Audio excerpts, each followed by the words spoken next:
Hi everyone, and welcome to the Velvet Lounge cooking session. Today we're going to be making pork ribs. This is the actual end of a rib. It's like half of a rack. So you can go to your butcher and remember, for free, if you take it to the meat counter, they will clean your meat, slice your meat however you want it. So these were like the ends, because usually there's another piece that goes out to here, and with these ends you can see the membrane is cleaned off of the back, the fat is trimmed down.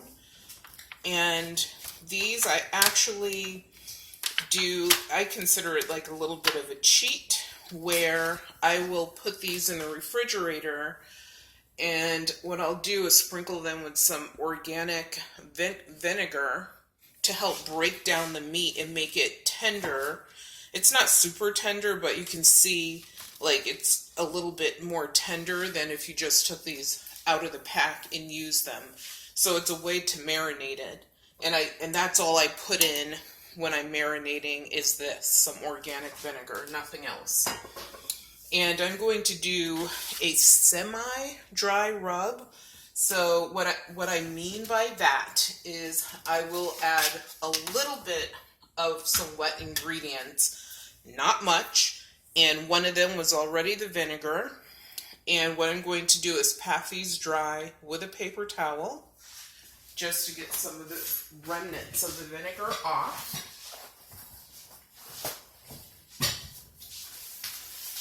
So just a simple pat.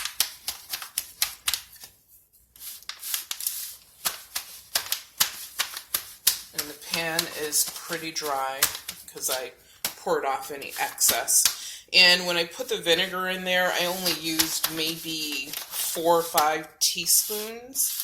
So not very much, because you're not trying to saturate it. And I sprinkled it only on the meatiest side, this side. You could do both sides if you wanted to. So now what I'm going to use, that's why I said I'll have a sort of wet ingredient. I'm going to actually rub these down with some mustard.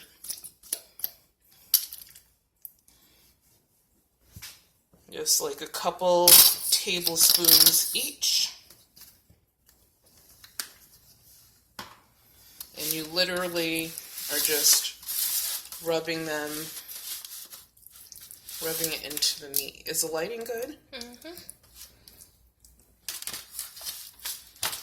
And you could do both sides. Some people don't care about like the other side of the meat, but I mean, you're going to bite all the way through. So you might as well do both sides. Like your barbecue master, they do both sides.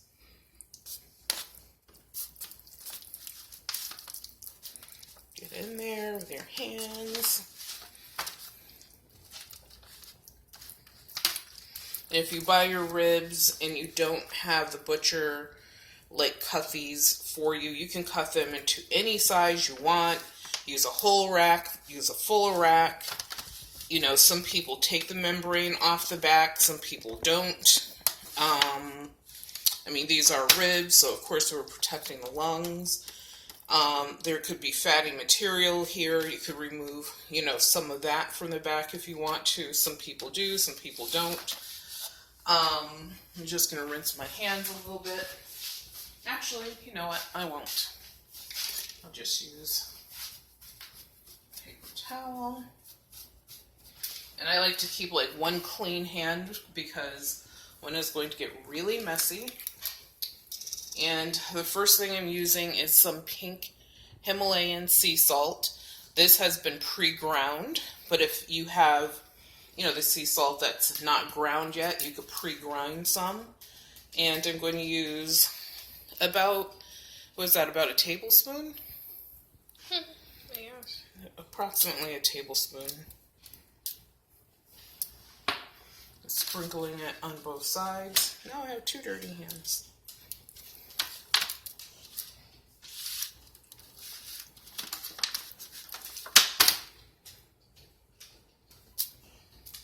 So just want to get that in there.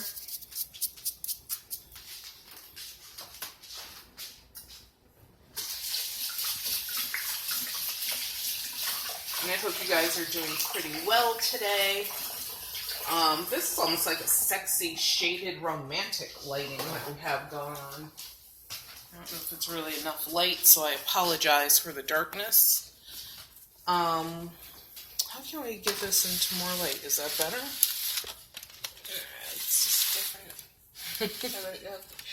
If it's any better. I say if it's better, just different.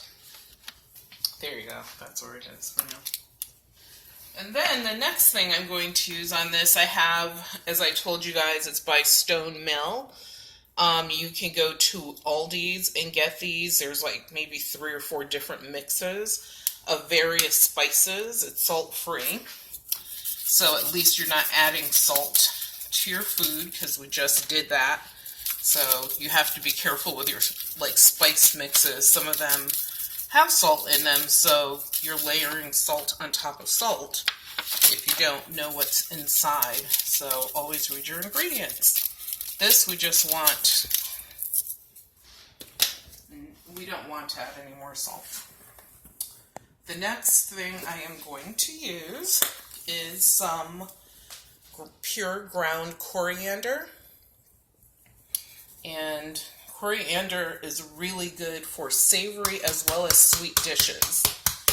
It's one of my favorite spices to use. And this, it's just me. I'm only going to put it on one side.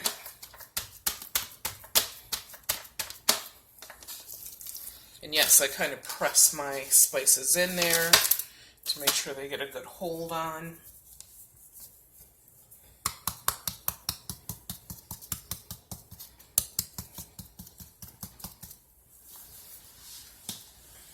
Press that in there. You can see these are semi-dry. They're not completely wet. There's a little moisture there. And obviously, the more of our dry spices we put on, the drier it's going to get. And this is my own sage that has been ground up, pulverized to a powder.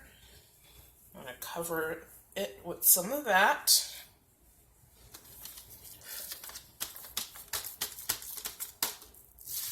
I'm going to put some on both. Oh, the sage smells really good. Put some on both sides. And the coriander has a very strong flavor. That's why I only did one side.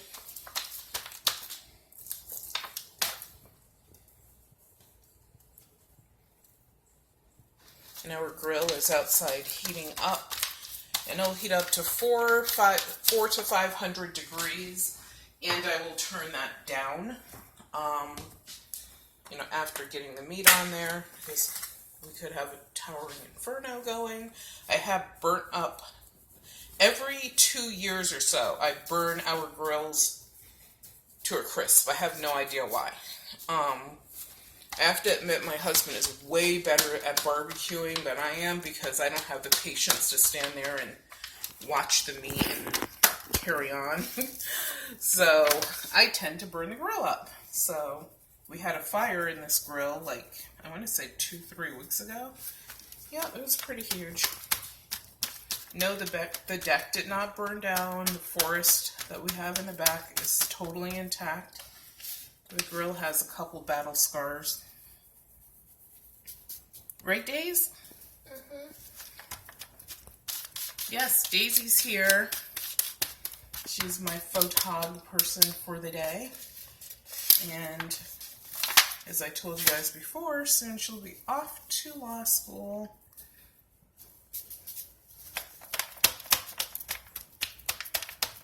So, just pressing the spices in there, because I don't want them to pick up my meat and just have everything fall off. And the last thing I am going to use for spicing purposes is ground onion powder, because obviously if you use actual onion, it would just roll right off. So I'm mixing that in. And some people will actually mix all their spices in a bowl and then put them on. I just do it one at a time. I mean, we're not an official, we're not on the cooking show, or not the cooking show, the cooking channel, or the Food Network yet. So this one is completely ready to roll. Let's get some of this on the other slice. This dried onion has a really strong flavor. You can smell the onion while I'm just sprinkling it on here, so I don't want to go completely insane with it. And I'm going to be cooking this over a direct heat, so there's no special roasting. I don't have any special, like, gigantic monster grill going on. There's no dry roasting, none of that. This is just going to go on top of a hot flame. And when they're done, or get to a certain point, I will be using my favorite Sweet Baby Ray's barbecue sauce. This is so tasty. Sometimes what I'll do is add a little heat to it because it's, like it says, it's more of a sweet barbecue sauce. And this could be completely incorrect, but I think it's like a Louisiana style, not Louisiana, St. Louis style sauce. And of course I added the mustard, and I know like every region of the United States has different, like some have a mustard base, some have a wet mop base, some have the dry rub. Like it depends. If you go to Texas, it's totally different. Different types of barbecue sauces. This is just my own concoction. It doesn't really come from anywhere except for my own brain, and it seems to be what works. So that's what I'm using. So in a moment, we will meet you out on the deck so that we can check out this fire and get this on the grill. Are you close enough? Mm-hmm. So, as you can see, I have the ribs on the grill. The thing with grilling is once you lay the meat down, you don't want to flip it over until you are sure that the side that's on the fire is completely cooked. Then you want to flip it over and finish the meat on the other side, and usually it takes half the amount of time, maybe even less. So one of the things I do, which is probably why I get fires in my grill all the time, is I'll close the lid because then the fire gets more intense and hotter. Right now, it's at like 250-ish degrees. This will go probably up, and I could touch this, it's really hot, but this will probably end up going up to close to, as you can watch it rise, see how quickly it's going up? It's at 300 because I closed the lid. So once it gets to about 350-ish, that's when I kind of get concerned about fire, but I'm going to let the fire continue to rise. But this is our meat on the grill. It's cooking away. And within, I would say, approximately half an hour or so, those should be done. So we'll be back. All right. So to go with our barbecue pork ribs with a semi-dry rub, I actually cut up some zucchini. This is a green zucchini. And I'm just going to put some spices on this. This is some ground black pepper, of course. And I'm going to throw these on the grill. I love putting squash on the grill because it cooks really well, because as long as it's thick enough. So you don't want to slice it too thin. And also it has that like meatiness to it, but hey, it's a veg, which is good for you. And low in calories. Oh, this is some of my, as you've heard me talk about this before, my Madras curry season. I can't wait to create my spice basket for my daughter when she moves. And some kosher salt, not too much. And I'm going to hit this with a little bit of powdered garlic, and that's it. Sometimes people actually soak their like vegetables before they put them on the grill in water, or a water lemon juice combination. These are really, like, you can see how thick they are, and they're very juicy. So I'm not going to do that. So I will meet you guys at the grill. All right. So I'm just going to put these on the top rack of the grill. The way I do it is I will put them upside down. initially, and then I'll flip them over. You'll have some nice grill marks on these.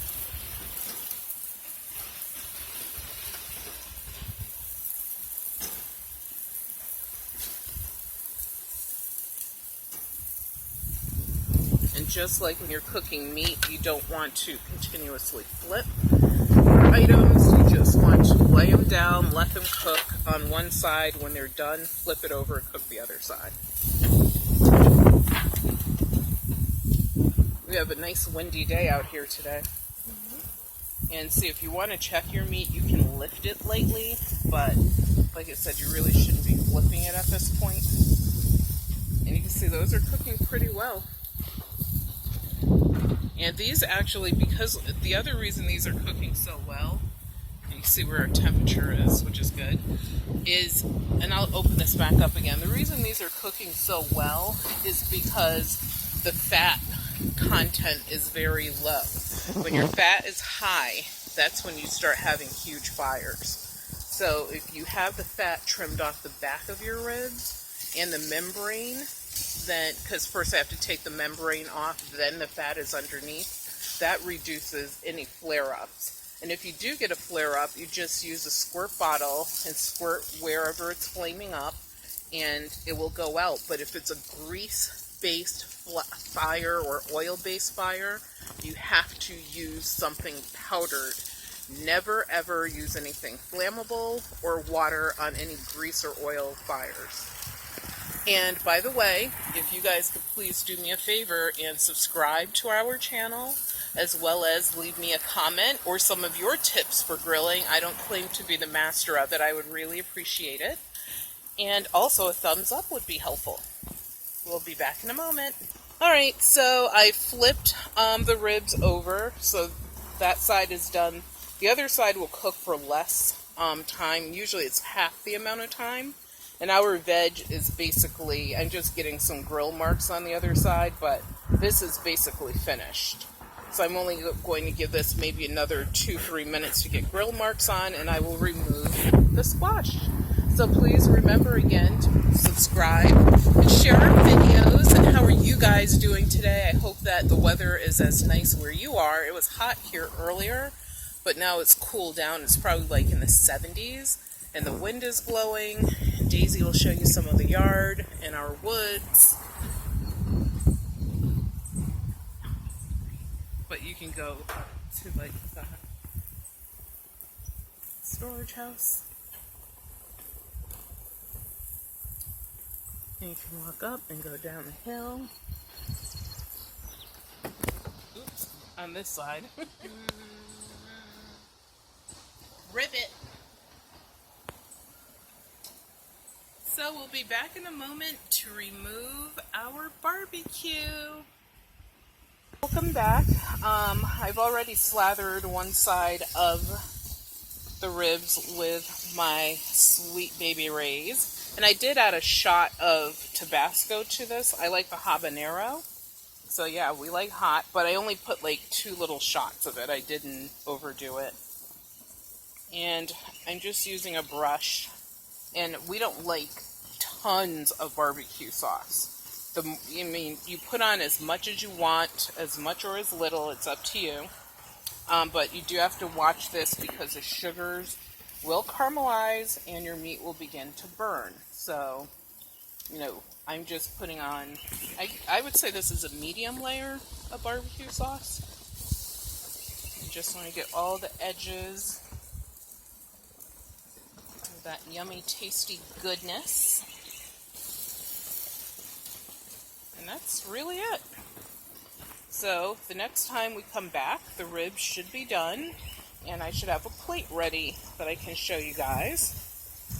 Have any barbecuing tips, recipes, please share them. I'm always looking to learn, and also love to try new recipes, so that would be really cool. If you have your favorite barbecue sauce, the other barbecue sauce that I like is Kraft. The one with the onion in it, my mother used that. That was her favorite. So if you have a favorite barbecue sauce, let us know what that is. So we'll be back in a moment to show you a plate. Wait, yeah.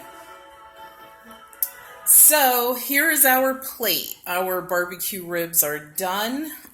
You just cut them in between each bone to get some nice slices.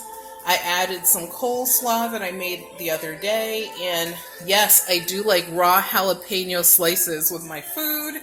I learned that from my family. My father is the one that actually turned us on to that as kids.